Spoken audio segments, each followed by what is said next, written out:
ଚାଲନ୍ତୁ ଆଜି ଓଡ଼ିଶାର ଏମିତି ଗୋଟିଏ ଜାଗାକୁ ଯିବା ଯେଉଁଠି ଲୋକଙ୍କର ଅତୁଟ ବିଶ୍ୱାସ ଆଉ ଇତିହାସ ଦୁଇଟାଯାକ ମିଶିକି ଗୋଟେ ଅଦ୍ଭୁତ ଶକ୍ତି ତିଆରି କରନ୍ତି। ଆଜି ଆମେ ବୁଝିବା ମାଉ ମେଟାକେନି ମନ୍ଦିରର ସେ ରହସ୍ୟମୟ କାହାଣୀକୁ।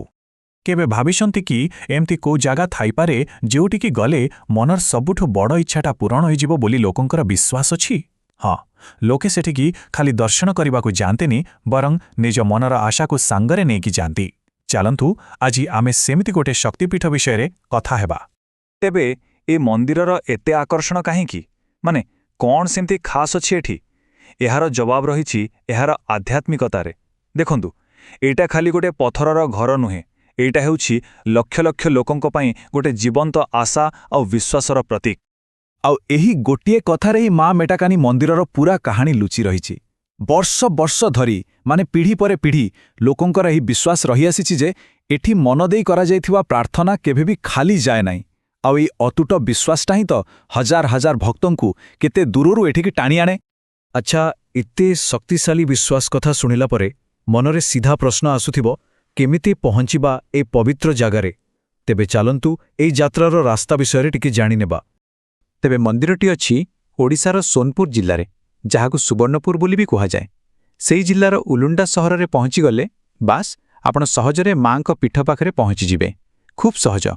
ଦେଖନ୍ତୁ, ପ୍ରତ୍ୟେକ ପୁରୁଣା ଜାଗାର ଗୋଟେ ନା ଗୋଟେ କାହାଣୀ ତ ନିଶ୍ଚୟ ଥାଏ। ଆଉ ମା ମେଟାକାଣି ମନ୍ଦିରର କାହାଣୀ ସେଟା କୋଉ ରାଜାରାଜୁଡ଼ାଙ୍କ ମହଲରୁ ନୁହେଁ, ବରଂ ସିଧା ପ୍ରକୃତିର କୂଳରୁ ଆରମ୍ଭ ହୋଇଥିଲା। ଚାଲନ୍ତୁ ଟିକେ ଇତିହାସର ପଛକୁ ଯାଇ ଦେଖିବା। ଏହି ସମୟକୁ ଟିକେ ଦେଖନ୍ତୁ। କାହାଣୀର ଆରମ୍ଭ ହେଉଛି 1773 ମସିହା ଆଖପାଖରୁ। ସେତେବେଳେ କୁହାଯାଏ ଦେବୀଙ୍କ ଶକ୍ତି ଗୋଟେ ସାଧାରଣ ତେନ୍ତୁଳି ଗଛ ମୂଳେ ଅନୁଭବ କରାଯାଇଥିଲା। ଆଉ ତାପରେ ପ୍ରାୟ 250 ବର୍ଷ ବି ଅଧିକ ସମୟ ପରେ 1991 ମସିହାରେ ସେହି ବିଶ୍ୱାସକୁ ସମ୍ମାନ ଦେଇ ଗୋଟେ ବଡ଼ ମନ୍ଦିର ତିଆରି କରାଗଲା। ତେଣୁ ଏଇଟା ଖାଲି ଦୁଇଟା ତାରିଖ ନୁହେଁ, ଏହା ହେଉଛି ପିଢ଼ି ପରେ ପିଢ଼ିର ବିଶ୍ୱାସର ଗୋଟେ ଲମ୍ବା ଯାତ୍ରା। ଏ ତୁଳନାଟା ବାସ୍ତବରେ କେତେ ଆଶ୍ଚର୍ଯ୍ୟଜନକ, ନୁହେଁ କି? ଗୋଟେ ପଟେ ଗୋଟିଏ ପବିତ୍ର ଗଛ ଆଉ ଆରପଟେ ଆଜିର ଏତେ ବଡ଼ ମନ୍ଦିର। ଏଥିରୁ ଗୋଟିଏ କଥା ସ୍ପଷ୍ଟ ହେଉଛି, ବାହାରର ରୂପ ବଦଳିପାରେ, କିନ୍ତୁ ଭିତରର ବିଶ୍ୱାସ ସମୟ ସହିତ ଆହୁରି ମଜବୁତ ହୋଇଯାଏ। ତେବେ ଇତିହାସ କଥା ତ ଆମେ ଜାଣିଲେ, କିନ୍ତୁ ଏବେ ପ୍ରଶ୍ନ ହେଉଛି, କେଉଁ ପୂଜା ବିଧି ବା ପରମ୍ପରା ପାଇଁ ଏ ମନ୍ଦିର ଆଜି ବି ଏତେ ଜୀବନ୍ତ ଲାଗେ? ଚାଲନ୍ତୁ ସେହି ଅନୁଭୂତି ବିଷୟରେ ଜାଣିବା। ଆଚ୍ଛା, ଯଦି କେବେ ଏଠାକୁ ଯିବାର ଯୋଜନା ଅଛି, ତେବେ ଏଇ ଦୁଇଟା ଦିନକୁ ଭଲ ଭାବରେ ମନେ ରଖନ୍ତୁ, ମଙ୍ଗଳବାର ଆଉ ଶନିବାର। କାରଣ ଏଇ ଦୁଇ ଦିନରେ ମନ୍ଦିରର ପୁରା ପରିବେଶ ହିଁ ବଦଳିଯାଏ। ହଁ, ତ ପ୍ରଶ୍ନ ହେଉଛି, ମଙ୍ଗଳବାର ଆଉ ଶନିବାର ଦିନ ଏମିତି କ'ଣ ହୁଏ? ସେଦିନ ଏଠି ବିଶେଷ ପୂଜାବିଧି କରାଯାଏ। ଚାରିଆଡ଼େ ଘଣ୍ଟ, ଶଙ୍ଖର ଶବ୍ଦ ଆଉ ମନ୍ତ୍ରଧ୍ୱନିରେ ପୁରା ପରିବେଶଟା ଗୋଟେ ଅଲଗା ପ୍ରକାରର ଆଧ୍ୟାତ୍ମିକ ଶକ୍ତିରେ ଭରିଯାଏ। ଆଉ ସବୁ ଭକ୍ତମାନେ ଏକାଠି ହୋଇ ସେହି ସାମୂହିକ ପ୍ରାର୍ଥନାରେ ଯୋଗ ଦିଅନ୍ତି। ତେବେ ଏସବୁ କଥା ଜାଣିଲା ପରେ ଗୋଟେ କଥା ସ୍ପଷ୍ଟ ଯେ ଏଇଟା ଖାଲି ଗୋଟେ ମନ୍ଦିର ନୁହେଁ, ବରଂ ଏକ ଜୀବନ୍ତ ଐତିହ୍ୟ।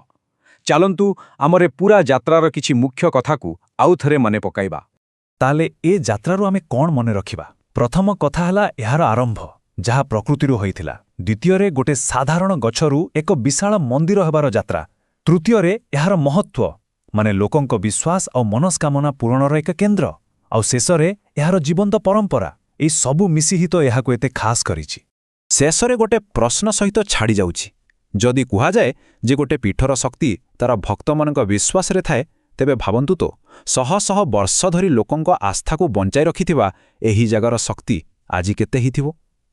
ଏହାର ଉତ୍ତର ବୋଧହୁଏ କୌଣସି ବହିରେ ମିଳିବନି। ଏହା କେବଳ ସେଠାକୁ ଯାଉଥିବା ଅଗଣିତ ଭକ୍ତଙ୍କ ହୃଦୟରେ ହିଁ ମିଳିବ।